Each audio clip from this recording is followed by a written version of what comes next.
Hey everyone, so while everyone's doing a bit of social distancing or even in some cases self-isolation, I thought I might make a video today, a video with me going through the 5 hardest day walks that I've done in Tasmania. And so basically the qualification for getting onto this list is that it has to be a day walk, so I start and finish at home. You know, I'm not talking about individual days on a multi-day walk that were really challenging. You know, thinking maybe day 1 of the Southern Ranges or something like that. It's got to be a day walk where I started and finished at home. Let's get into it. At number 5 is Mount Picton. Maybe you might think, gee, Mount Picton, that's not that hard. But for me, I guess you could say it was, because I didn't get up to the summit until my 3rd attempt. And on that attempt, when I did get up, it took us 11 hours. Admittedly, we had a lot of breaks and we spent a lot of time on the summit. But, you know, duration is the main factor for being on this list. You know, it was getting a little bit dark towards the end, you know, going through that dense forest at like 7:30, 8 o'clock in the evening. It might be on the tougher side, but Mount Picton is still definitely one of my favourite day walks. At number 4, I have Mount Anne. So this was, well, an 8 to 9 hour trip, and I've put it on the list because, well, for a number of reasons.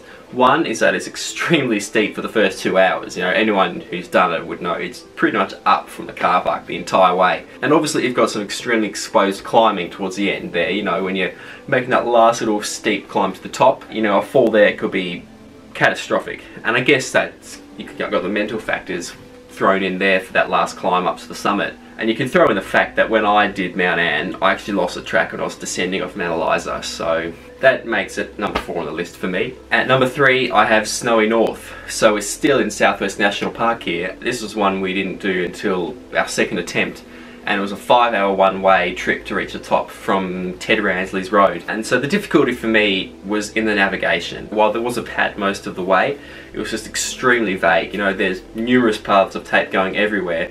Obviously we failed the first time because we followed the wrong line of tape. And then when we did it on our successful attempt, we saw this other line of orange tape that was leading off in the wrong direction, so we sort of veered off it and found the actual route. It was a bit weird, a bit of a mess through that forest, and obviously there are some steep areas as well. I remember, yeah, pushing through the scrub, which is near on vertical, and then there's big areas of Pandani where the tape disappears, and we spent so long, you know, searching in every direction for the tape.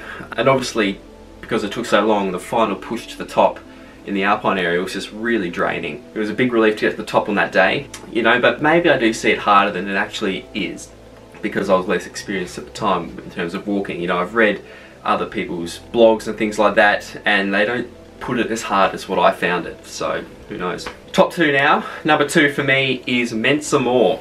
So I don't have a video of this walk from January last year. It was about a 10-hour return trip for us. Obviously started at the ski fields of Ben Lomond. That's the way we did it. And it was a pretty cruisy start. Going across, what was it, Magnet Crag I think. Going across to there, wasn't too bad at all. But then when we started dropping down, it became really scrubby, really dense, really painful as well, because I made the mistake of wearing shorts on that trip. Scrub was tough. It broke my gaiters, my old gaiters. And yeah, the return trip was actually an uphill trend because I feel like the ski fields are at a higher elevation than Mensa More. I'd have to double check that, but yeah, it felt like we were going uphill a lot of the way back. But yeah, so it was a walk I was glad to have company while doing it, that's for sure. And well, number 1, maybe some of you have worked it out, but number 1 for me is Mount Weld, returning to the Southwest National Park. Well, it was a 13-hour and 28-minute day for me, and that's including the 12-kilometre bike ride. That's a one-way as well, for that matter. Best part of 11 hours of walking, and then it's just the combination of scrub, a vague route through the forest, cutting grass at the start, extremely steep climbing in places as well, and fatigue towards the end. And then I guess just getting dark in the forest at the end as well. Definitely one for summer, and it is definitely the most demanding day walk that I've done in Tasmania. And that's the top 5 list. Thanks for watching. If you enjoyed the video, make sure to give it a like, leave a comment about some of your most challenging day walks, hit that subscribe button if you haven't already, and I'll see you next video.